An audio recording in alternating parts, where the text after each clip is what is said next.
Hey guys, welcome to another episode of Around the Emirates with Sara. This time is a very special London segment. I have award-winning communications and brand reputation expert Addy with me. Hi, Addy.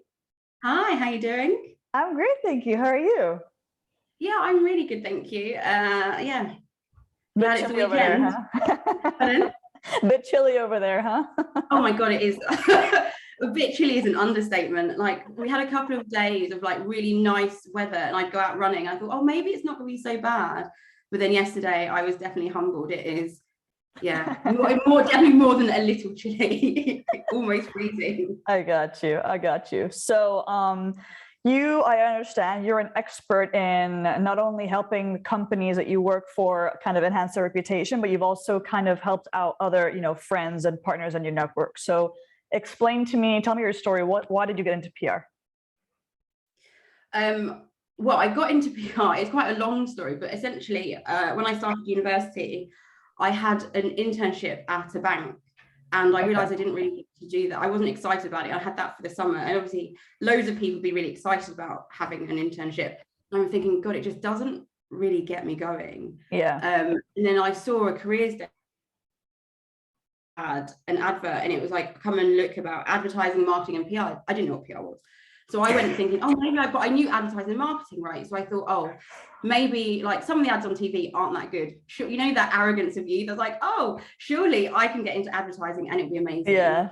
But then the people talking about advertising just they weren't that interesting. And then this woman stood up and talked about PR, and I've kept on trying to find her because I can't remember the company she worked at, but she just stood up and she was working in PR for 20 years. And she just had this passion. I remember thinking, I still don't really understand what PR is, but I want to do something where after 20 years, I'm still like advocating for the industry. And and she just really moved me. And I thought, right, I have to find out more about what this is. And then it just so happened that a friend of the family did comedy PR. And so I ended up going comedy PR. Oh yeah. Finance PR. Literally PR for comedians. I've never heard of this before. I guess it's maybe arts PR, but yes. Anyway, and so she was going to the Edinburgh Fringe Festival, which is obviously like the annual festival where loads of comedians, either well known or ones that are trying to break it into the industry, they go there. It's their mecca. And she was going to. If you think that's funny, you should have seen some of my clients. But yeah, and so everyone needs their brand. The reason you know about comedians is because there's someone, not me, but other people promote them in their wares. And I just really liked it. So I really enjoyed the media relations part of it. I loved like the media coverage, although it was at a point where we didn't have a cuttings agency. So it was me in the morning running around Edinburgh trying to find multiple newspapers and then having to cut them out and stick them onto a board for our clients. And then there'll be days that you'd find out that actually you had a client on both sides of the page. You think, crap, I have to go and run out and find another oh Scotsman. My God. But it was just such good fun. But I did think, I don't really know if comedy PR is for me. It's quite like there's a lot of talent management piece, which I don't think I was that strong at. Because people kind of flapped, and I just like, pull yourself together, but they're also your client. Yeah. And so but yeah, so I did that, and then I was like, yeah, I quite liked the taste of that, and so I did some charity PR. And then when I was leaving university, I was like, actually, I quite like to do fashion PR. Okay. But every job interview I went for, they were like, oh, we'll do a 3-month unpaid internship. If we like you, we'll keep. And I was like, no, this doesn't feel right to me. I just don't think this is really going to work. So I was like, okay, what else am I interested in? And I was like, well, I didn't actually necessarily want to work in a bank, like running money, but I was like, I am still quite interested in finance. So I went to see a recruiter. I said, look, I did classics at university. And because PR is one of those things, actually, doing a degree like classics doesn't narrow what you can do, but also PR takes waves and strays, right? We get people that fall into it from every sphere. And so I said, I've dusted down my A level. I've got an A in economics. Obviously, when you're at uni, that still matters for something. And I said, oh, and I am kind of interested in finance, but I don't know if I want to do the businessy end of it. And she was like, oh yeah, what about financial PR? And so she put me forward for this role at a trade body, for a banking trade body. And I just loved it. And because I love it, I advocate for it. And so I want people to know that the industry exists, and I want people to come in and enjoy it, because I have so much fun in this industry. It's looked after me very well. So that's kind of to your initial point on why do I help people out? Because people have helped me out, and I just think it's just the right thing to do. And I think I'm just an advocate for everyone just having a nice time, and part of having a nice time is being nice to people and supporting people. And it's, when we spoke a couple of weeks ago, I said just be nice to people, and it's not even about being fake.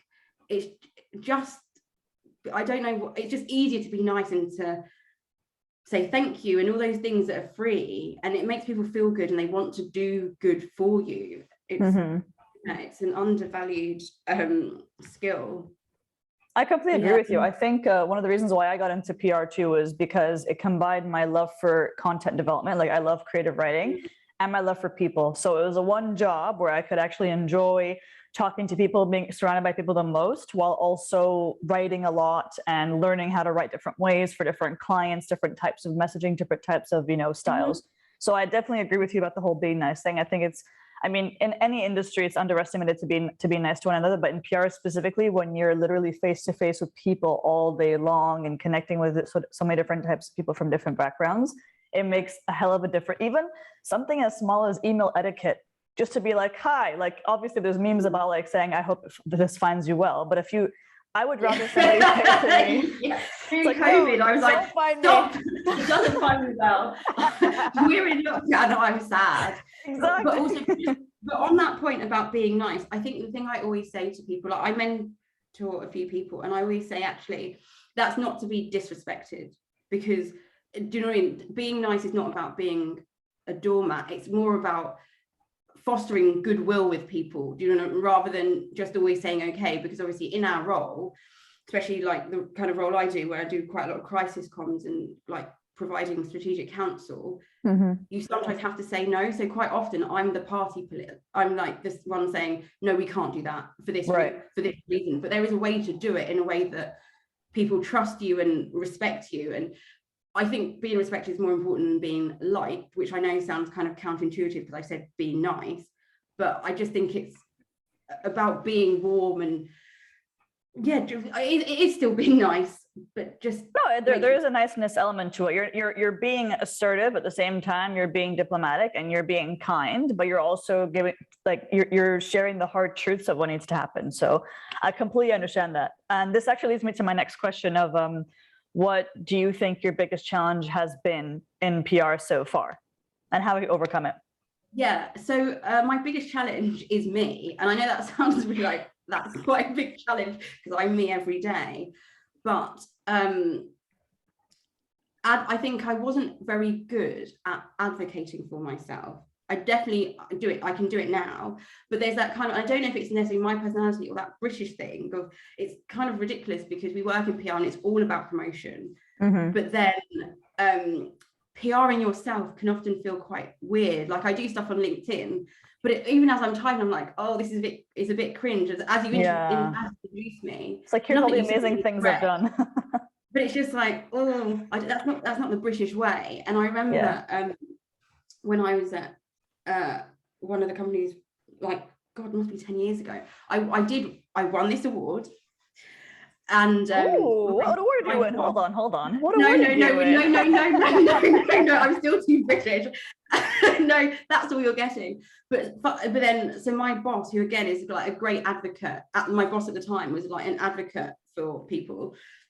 She sent a note to all the senior people saying, oh, look, we've got this superstar in our mix, blah, blah, blah. It's all very cringe. And then so people, but I was CC'd in. And so everyone was coming back saying, oh, well done, thank you. And then I sent a note saying, oh, I just make words look good. I couldn't have done it without you. Just trying to it made me feel awkward. Even thinking about now, it makes me feel awkward in my stomach. And then I said, oh, thanks, blah, blah, blah. And then just played it down and thought nothing of it. And then a couple of weeks later, I was in our head office and I was walking past my MD And he was like, Addy. And I was like, oh God, what have I not done? I was like, no, I was like, what have I done? He's like, I need to talk to you. And I said, and you know, you're going through all your to-do list thinking, I've done everything. What have I missed? And I thought, oh God, this, like, his tone was so like stern, and we had a really good working relationship. I thought, oh, I must have really done something, which again is bad, right? That I assumed that it was going to be negative. He said, your email, and I was like, God, I send you so many emails. I said, which email? He was basically saying, the email in response to everyone saying well done, why did you say that I just make words look good? And then I was like, shut. I was like, oh, you know, I was just making a joke. He said, don't. And I was like, oh. He said, A, you're really good at your job, but what you have to remember in your career, and this is something I tell everyone, is that he said, there are so many people out there who will be willing to minimize what you do, your abilities, your capability, etc. You can't be one of them. And I was like, oh, wow. And I still think about that all the time. And it was because he didn't have to say that, right? Yeah. But that really stuck with me. And I thought, oh, actually, yeah, you're right. I was trying to diffuse what I felt was an awkward situation with humor. But fundamentally, I was doing myself down to all of my key stakeholders when there was no need. Like, they were all saying well done. Yeah.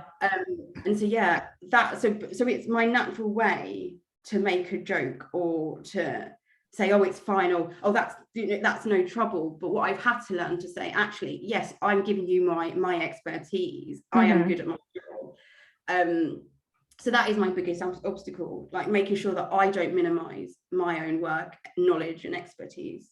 Yeah, I definitely see where you're coming from. Even like for me, for example, earlier this year, I got an op-ed published in like a tier 1 outlet for the first time ever in online and print. And it was a really difficult story for me to even get into the newspaper to begin with. And I was talking to my friend and I was like, look, like it's published, like, you know, like I'm so excited. And then she was like circulating it amongst like our like colleagues in the office. And at first I was cringing and I was like, oh, like I don't want to be like too much in people's faces. And she was like, celebrate your achievements. Yeah, like who's going to celebrate it if not you, you know? And that's exactly basically what he was saying. And I think it's easier I find it easier, maybe because of like doing it for businesses. It's easy for me to do it for a team. Yeah. So like when I manage a team and it's like, look at this, it's easier for me to put the spotlight on other people. And so that is why it is my obstacle. I'm definitely better at it. And having a good team is quite good for that, because then you're like, oh, look, the team are doing things, isn't that a good sign? But for me personally, it is still that thing. I have to be like, oh yeah, okay. And actually a friend of mine, a woman called Sara, she said a really good way of reminding yourself that you're good is to look at your CV and also to have an achievements folder. And so I have an achievements folder, which I put anytime someone says, good job, I'm like, that's going in there. You've told me about this one before. Oh yeah. And it's just really important, because sometimes you have terrible days, you think, oh, and you know what it's like when you have a bad day, you think, I'm terrible at this, and then you think, actually, you know what? It's actually just a bad day, and everyone has bad days, and that doesn't mean you shouldn't, when you have your next win, like shout about it. Speaking of having like a bad day or like a weird day, have you ever had a kind of weird client request or something that just like was super hilarious for you? I think the most not necessarily a weird client request, but a surreal event I had was I just hadn't organized myself very well, and I was taking my spokesperson out to meet a round of journalists, and we had breakfast, lunch, dinner booked, and then but lunch overran, as it always does, and then but I wanted him to meet the other journalists, but she had another meeting, so I said, okay, fine, we will pick you up and we will do the interview in the black cab. And it was like, so basically we rolled out of lunch, and I was like, we'll come and get you and we'll take you, where is your next meeting? And so we pulled up, and you could tell she was like, we are not a serious it's me and my spokesperson, and we got on so he was just such good company. And obviously we'd had breakfast and lunch, we'd spent the whole day together. Yeah. And I was like, jump in. And so she was like, oh my God. She gets in, and then we start talking, and I work in like financial services, right? So it's very serious stuff. And he was a pensions guy. And so we were talking about pensions and pensions changes and all this very technical stuff. And also I knew about it, but you could tell she was just thinking, these two are odd. And she's up close with us, right, in the back of this black cab, and we're talking about income drawdown, and I won't bore you with it, but and then dropped the meeting, and we're like, okay, bye, and then we drove off, and we had to meet someone else for dinner, and we still laugh about it because it felt like a TV show. But yeah, I that's what I love, those kind of bonkers moments. So yeah, not a weird client request, it was more me really doing the oddest media engagement. Yeah. Okay, fair enough. I did not expect that story to come out of you, but I will take it nonetheless. But also, I think this is what I think about comms, and like I work in financial services, and I used to work for a company called LV. And I would say to people, I work in PR. They're like, oh, that's so exciting. And like, who did you work for? I said, oh, LV. They're like, oh my God, Louis Vuitton.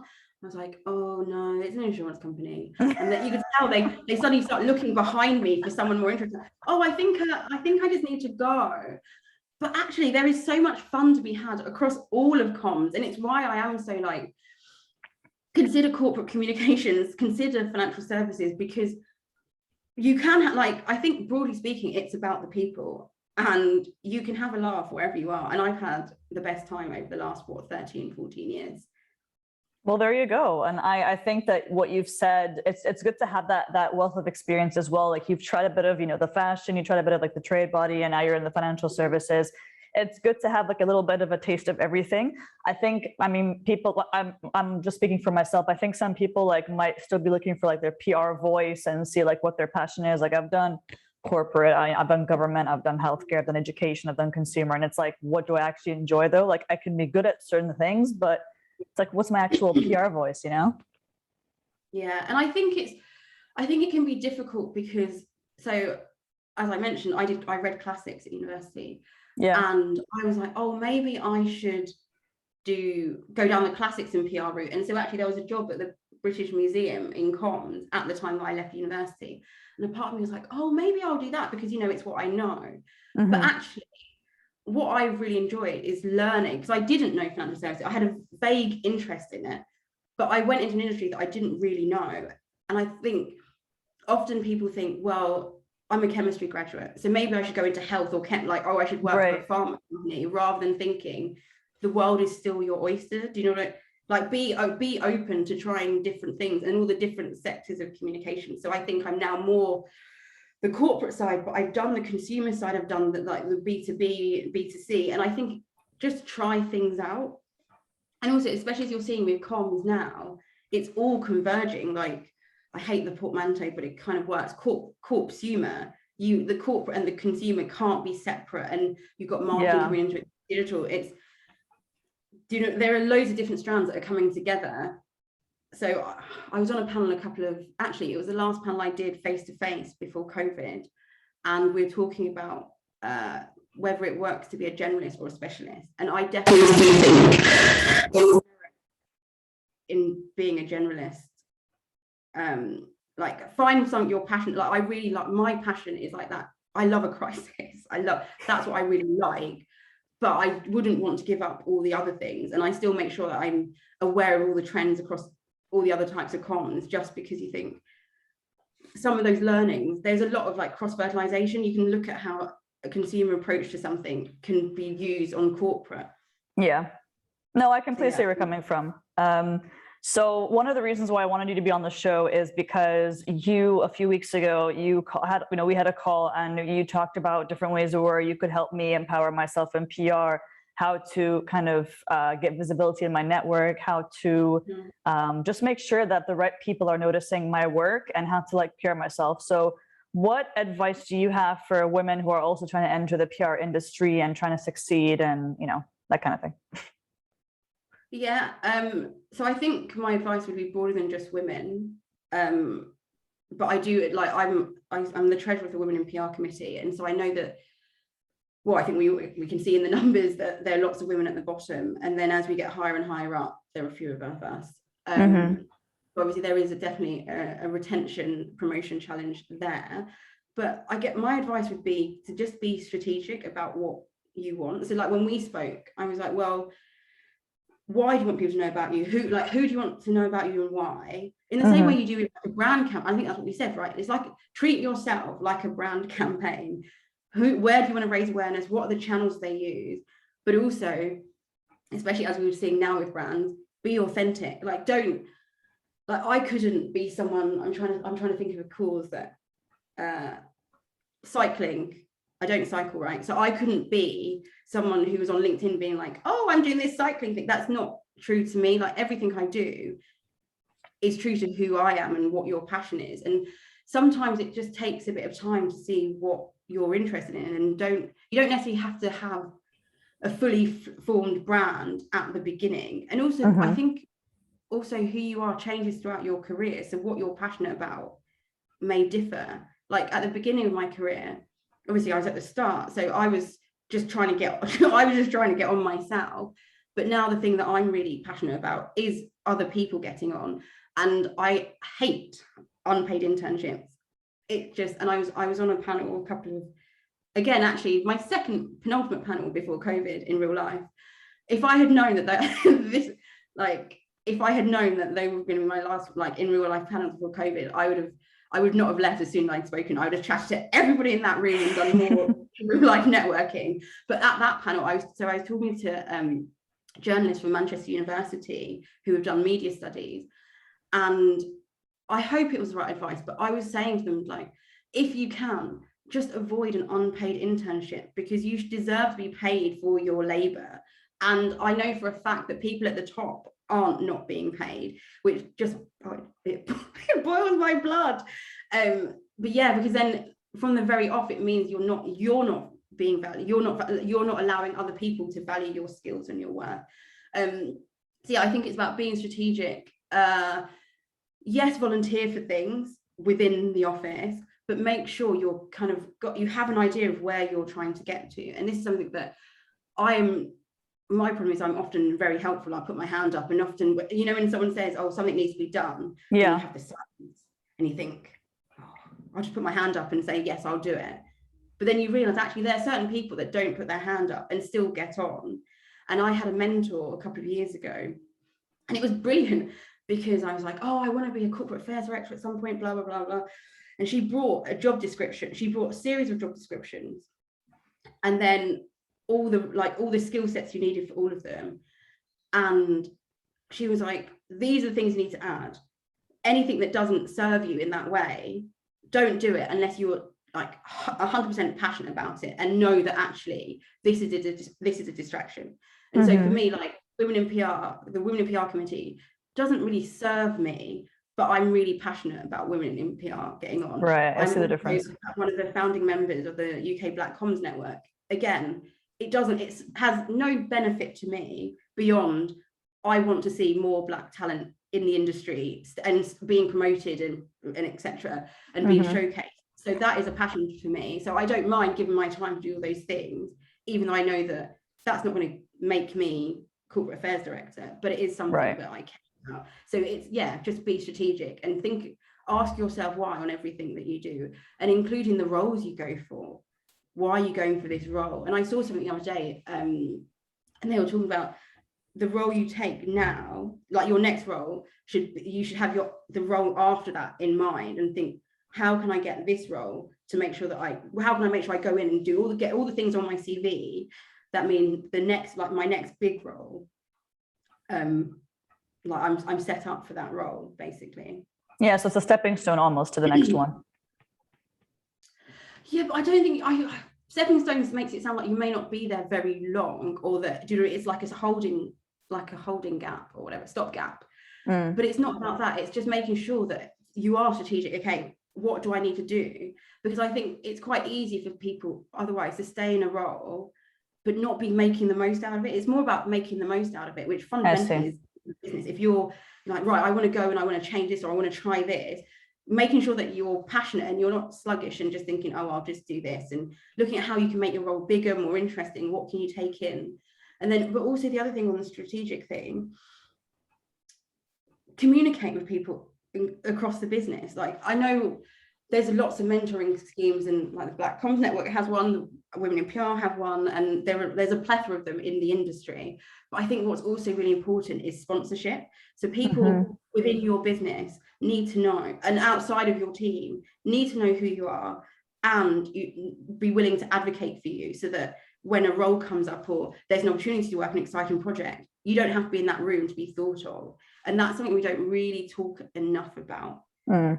That's how change happens. And I think like also the thing with mentoring, it kind of ignores the fact that your career isn't just about what you do.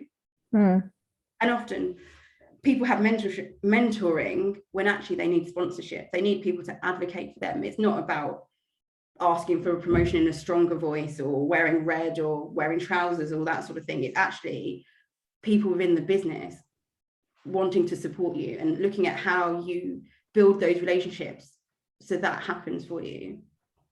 So yeah, again, be strategic. Very, very powerful. Be strategic. I mean, it sounds like something that you think that you're already doing, but in reality, when you look at it, you're actually like, oh wait, I could be doing this more. I could be thinking long term rather than just like, oh, my next promotion. So I completely agree with where you're coming from. I think that you've raised several important points here.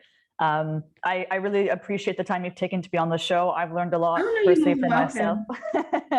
And yeah, I mean, I'm already empowered and inspired to kind of pass on your wisdom to others as well. And hopefully people watching this episode will agree. But otherwise, I had a delight talking to you today. It was absolute pleasure. And yeah, I can see myself I'm grinning. It's been really good. But I just think people just need to have a nice time in the office. Yeah, it's a people culture thing. I see where you're coming from. It really is. Well, thank you so much for your timing on the show. I really appreciate it. And yeah, I will see you very soon, Addy. Thank you so much and enjoy London. Thank you. The weather, I think it's very great. Thank you so much. Always good to speak to you. You too. Thank you. Bye, guys. See you later. Bye.